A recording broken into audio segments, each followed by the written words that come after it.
Comment des influenceurs se préparent à la fin de leur métier.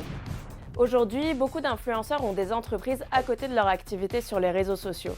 Ça peut être des cosmétiques, des vêtements, de la nourriture, du coaching sportif, et souvent ça concerne des activités qu'ils aiment depuis longtemps. Mais ça peut aussi avoir un côté stratégique. Mais pourquoi est-ce qu'ils auraient besoin de ça? Voici 3 raisons, et pour connaître les autres, c'est par ici. Déjà, l'influence n'est pas éternelle, c'est l'instagrammeuse Noolita qui me l'a dit. Donc pour se préparer à une éventuelle baisse de popularité, ils peuvent vouloir se lancer dans des business plus stables. Parce qu'il y a ça aussi, la stabilité. Quand on pense aux influenceurs, on voit directement les plus connus, les Léna Situation, les Squeezie, qui n'ont a priori pas trop de soucis à se faire niveau financier. Mais la réalité, c'est que la plupart des créateurs de contenu ne peuvent pas vivre de cette activité. Et ceux qui y arrivent, ils se retrouvent dépendants de marques avec des budgets fluctuants et des contrats de collaboration d'1 an grand maximum. Enfin, il y a le risque de tout miser sur un réseau social qui pourrait devenir moins à la mode ou tout simplement disparaître.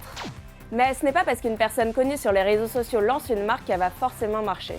On pense par exemple à Autrera, la marque de cosmétiques de Sananas qui a connu de gros problèmes logistiques et qui a fermé seulement 6 mois après son lancement. Selon la chercheuse Alice Audrezé, paradoxalement, une marque a plus de chances de durer si elle prend des distances avec la personnalité de l'influenceur. Et d'ailleurs, beaucoup d'influenceurs prennent de la distance eux-mêmes avec ce mot. Noolita se dit par exemple aujourd'hui plus entrepreneuse qu'influenceuse.